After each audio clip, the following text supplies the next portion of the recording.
What's up guys, my name is Christian LeBlanc and today I wanted to answer one of the most asked questions on my YouTube. I get asked almost every single day, and that is, how do you use music in YouTube while still monetizing your videos?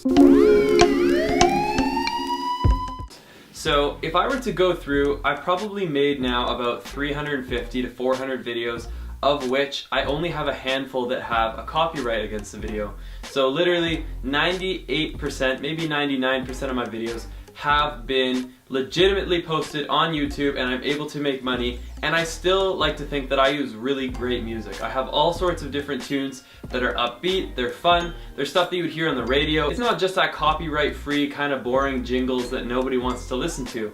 So I wanted to go through and share how I've managed to do that.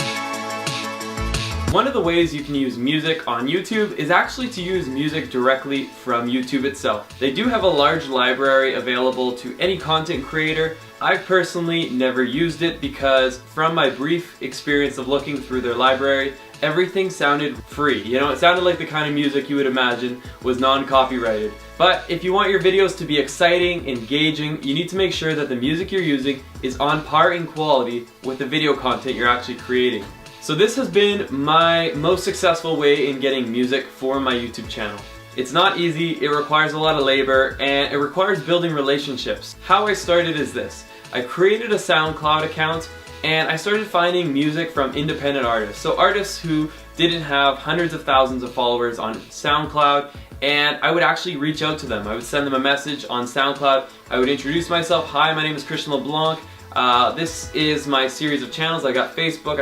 I would link everything. YouTube, Instagram, Facebook. The most important thing was that I started with what they would get out of it. So I delivered the benefit to them in the opening of the email through SoundCloud's messaging system. And so I would open with, you know, hey, I get X amount of views per month and I really love your music. Share that, you know, the reason you want to use their music, it's because you enjoy their music. Share that with them. It always kind of flatters the person who actually spent the hours to make that music, and it makes them more responsive to listening to you.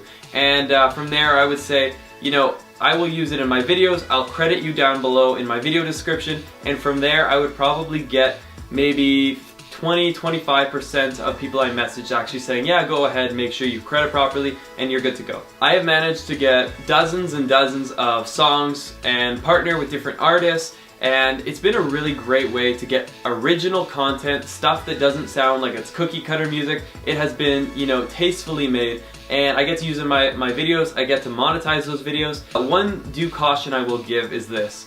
If you use somebody's song and they said, yes, you have my permission, they might join a label, you know, a month, a year, or 10 years down the line, and that video where you use that song is going to be copyrighted all of a sudden if they join a label, because the label simply blankets anywhere they can find the music being used. And it doesn't matter that, you know, some 31 said to you, yeah, go ahead, you have my permission.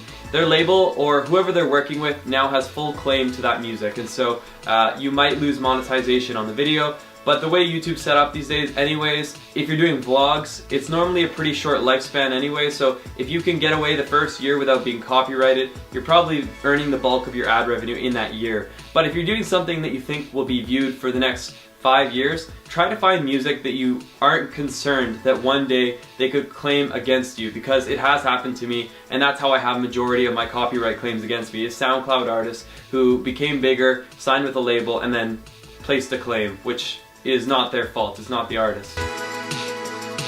Now the second way that I've managed to get incredible music for YouTube is to find non-copyright partners. So people who actually provide YouTubers, people like myself, with a library full of good music that you can use and still monetize your videos.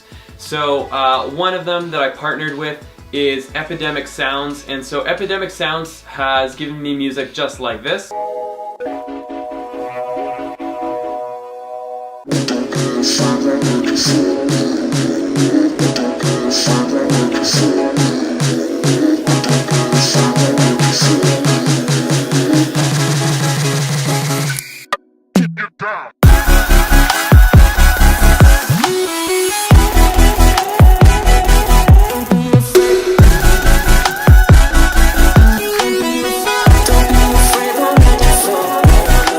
And this.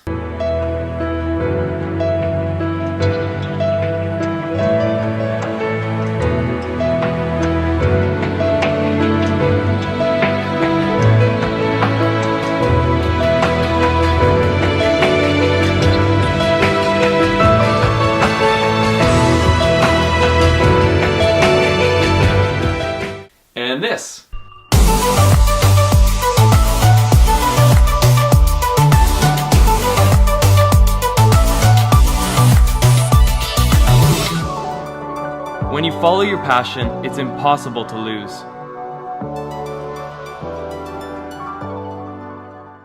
They have thousands upon thousands of songs with a really strong library, just like Epidemic Sounds, because you have selection from electronic to classical. You can even search based on the genre, the mood that you're feeling, the beats per minute. It's an incredible way that the library is organized, allowing you to find the right music for the mood and tone that you're trying to set in your videos.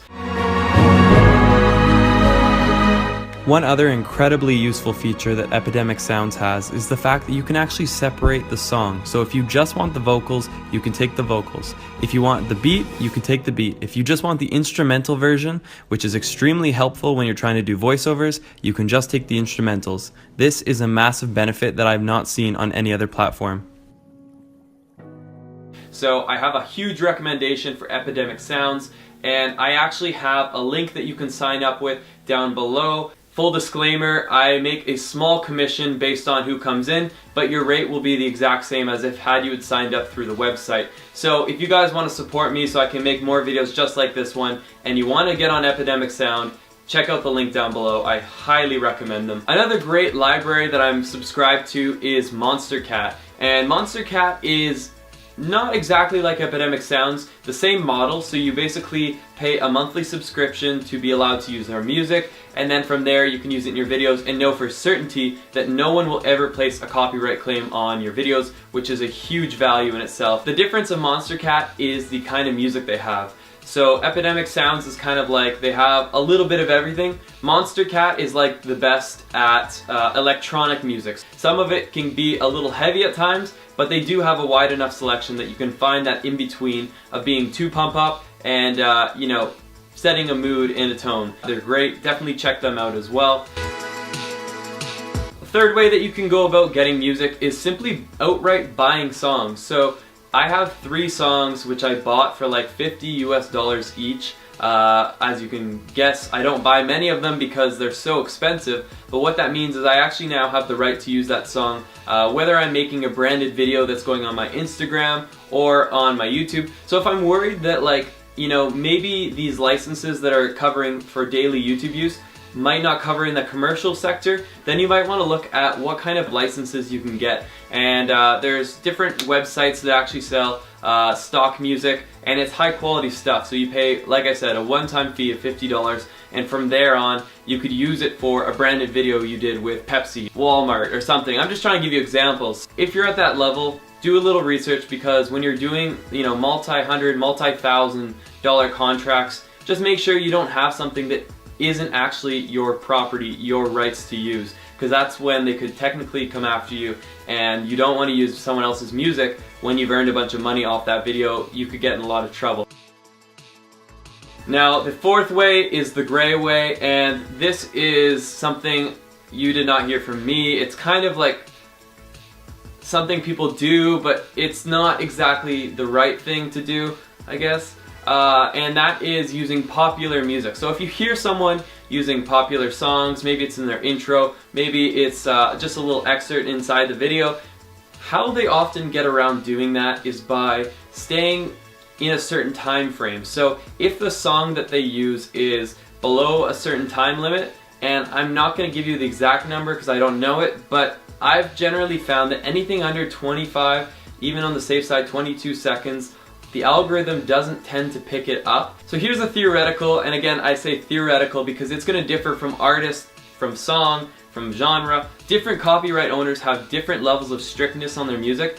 If you try to use Kanye West, for example, I have a friend who used 10 seconds of Kanye West and they now have a copyright strike against their account.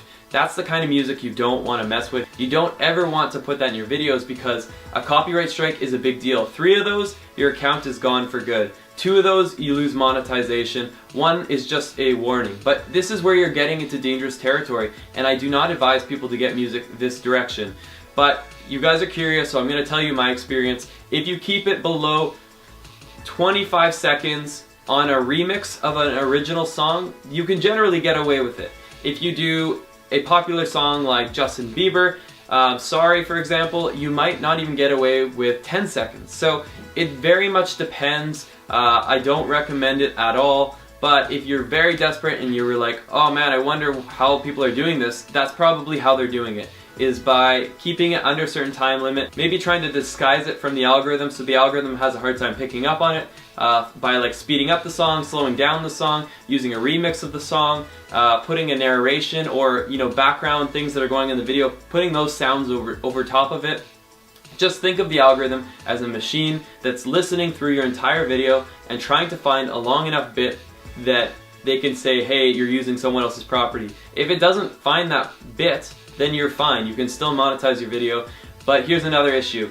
It can actually be manually reported. And I've had this once in a video back in the old days when I was using music in this method more often than not. I used songs below 30 seconds. I used to get away with it. And I have this one video that gets thousands of views almost every day. And I've lost maybe hundreds, maybe even thousands of dollars on that video just because I'm not making money on it. The song that got tracked inside that video, someone manually flagged it. So someone like Universal is a big music label. They'll often have bots, people themselves, that will go look through people's videos and actually find if there's anything that they own in that video. And if they do find it, they will claim property on it and you will not make any money. I didn't get a copyright strike. I've never gotten a copyright strike.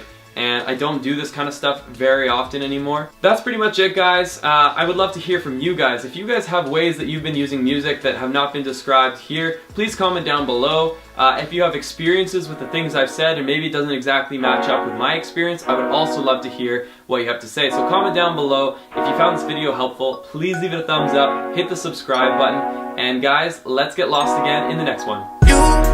You just leave this up to me, I can show you my world, we can go through it all. You just leave it up to me, take a trip to the stars, I can show you it all. You just leave it up to me, I can show you my world, we can go through it all. You just leave this up to me, take a trip to the stars, I can show you it all. Yeah, look at all this moolah, I got cash.